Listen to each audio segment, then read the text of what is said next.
compulsive self-infatuation. So a narcissist is someone who is metaphorically always looking at their own image in the mirror of their own mind. Narcissism is a psychological disease which has become a cultural epidemic, especially with the emergence of postmodernism. So I'm a baby boomer, I'm 56. I grew up in the age of the individual. When I grew up, my life was all about me. And my generation and our children's generations are very different than other generations, because we have grown up in the age where life is really about me. We were almost conditioned to become and be very narcissistic. When I was a young boy, my parents said, "Sweetheart, you should do whatever's going to make you happy." And my teachers at school, when we spoke about, well, what are you going to do, it was always, well, what do you want? I was never told that you're part of a bigger context, a bigger process that might need something from you. Or I was never told that, kiddo, you're probably one of the luckiest people that's ever been born, relatively speaking, upper middle class, good education, etc., unparalleled personal and political freedoms historically. I was never told that maybe you have an obligation to help those who are less fortunate than you. So narcissism is a culturally conditioned epidemic of literally pathological self-concern. And so the experience of the narcissist, which is very common for many people, or most people from my generation, our children, is we think about me all the time. We are always thinking about what we like, what we don't like, what we want, what we don't want. And so our own egos and the fears and desires of our own egos become the narrative of our relationship to life. It makes us unknowingly inherently selfish, because we're always thinking about me, and we're always thinking about what's going to be good for me and what am I going to get out of any particular situation. It cultivates a very materialistic relationship to life, even with relationship to people. How is this going to be good for me?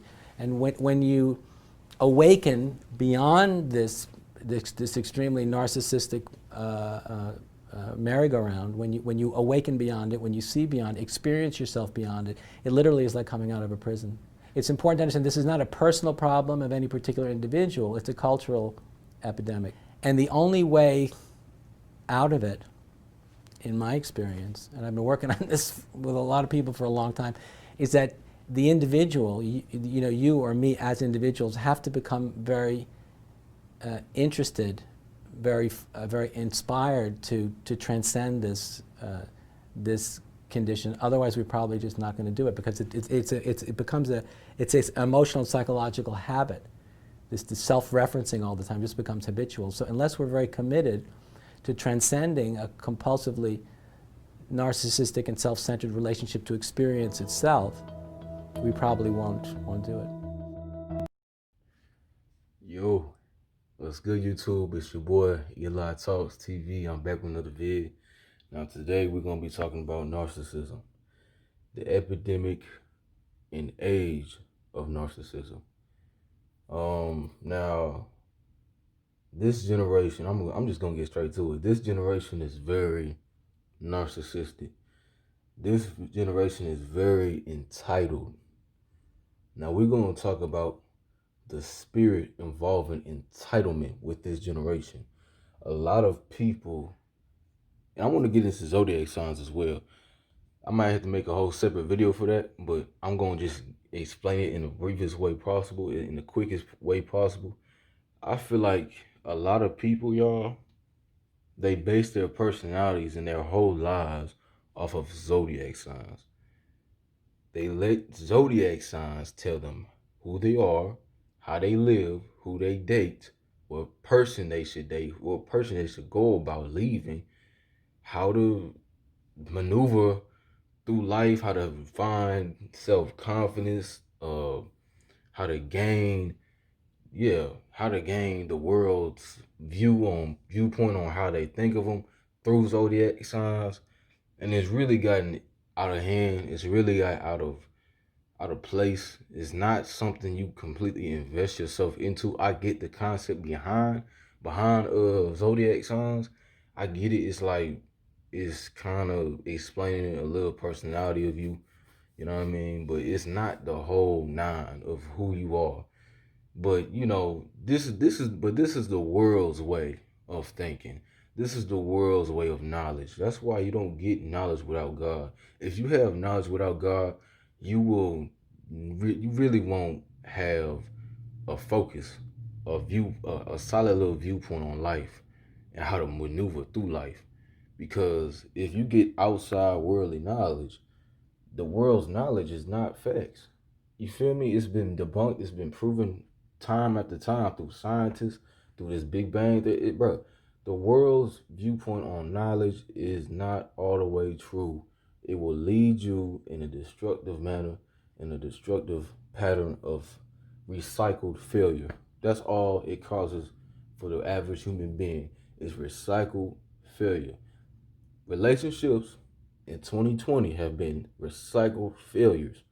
Dating, recycled failure because people cannot get out the mindset of, I am not all that.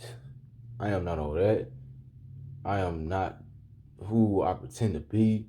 Take the mask off. This is not really who I am.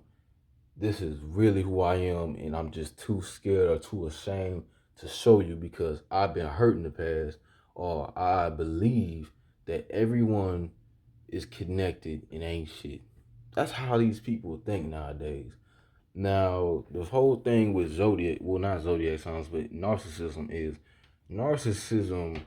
and narcissistic behavior really develops through trauma, childhood trauma, and people with heartache. People act tough either on the internet or real life because they are hurt. This is facts. And if you tell me otherwise, you lying. So really it's a whole personality trait and disorder in the human brain that really F's you up because then you get to thinking me. You're all about yourself. You're selfish. You're self-centered. You're self-guarded. You always play victim when the other person is hurting as well. You don't know how to give them love or lift them up because you're too busy hurt. You're too busy in your own trauma and you don't even want to fix your own trauma.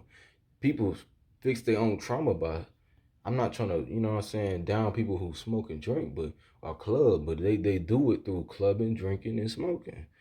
It's the average, it's the norm with these people now. We've made it normal to accept depression. We've made it normal to be depressed. We've made it normal to accept anxiety. We've made it normal to accept a recycled failure of human relationship. And it has to stop. It has to stop. It's childish as hell. People are out for their own gain nowadays. People is out for their own self-value, their own self-worship. Because that's what it is. It leads to a self-worship. And if you just worshiping yourself, if you just focus and self-centered and don't even give a damn about somebody else's feelings or empathetic towards somebody else, maybe that person is going through something. But you think that that said individual is doing you wrong because you are already hurt and you have experienced past trauma and past relationship trauma or childhood trauma from past people who really weren't for you. You can't turn, a lot of times people turn a good thing or a good individual into a bad thing because they are really scared of good. Oh my God. Hey, that's a bar right there. People are scared of good. People are scared of good people. People are scared of good things out of life. People are really scared of change and transformation because they're too comfortable in discomfort. They're too comfortable in dysfunction. This is what happens when you get comfortable in dysfunction. You get dysfunctional relationships, you get dysfunctional families, you get dysfunctional marriages, you get dysfunctional connections with people, and and then you blame society or the man or the woman for your dysfunction. This is what this age is doing now. This is what people do now. Can you believe that? Sometimes you don't even do nothing wrong to a person, and they completely off your ass for no reason. They get to wilding because you got to think of it from a spiritual standpoint. A lot of times I don't look at stuff physically. I understand things in a spiritual sense, because if you going through that, if somebody just offs you and don't really respond no more, or that person just disregards your whole feeling and disregards the whole, that's not really normal. It's kind of inhumane. It's in us to feel empathy. It's in us to feel some type of way about another person. That's not weak. If you feel some type of way, if you have a feeling about a person, you say that. You try to work things. That's not weak to work things. It's not weak to work things out, y'all. It's not weak to want to do better for yourself. It's not weak to want to upgrade in life. And excuse me if I'm looking away from the camera. I like to look away from the camera so I can collect my thoughts. But anyway, we've seen this to be too obvious, and we are walking. A lot of people are walking narcissists, and they don't even realize it. There's a such thing as covert narcissism, and there's a such thing as overt narcissism. Now, covert narcissism is kind of like, y'all know how we got extroverts and introverts. Covert narcissism is like the extrovert. Extrovert is very outlandish. They're very outwitty. They'll tell you straight to your face. They'll show you straight to your face. You know what I mean? And they'll be like, "Hey, I'm fucked up. I'm gonna fuck you up. I'm gonna take you down with my misery because I'm fucked up." That's what a covert narcissism, in my opinion, in my definition, that's what a covert of narcissism represents to me.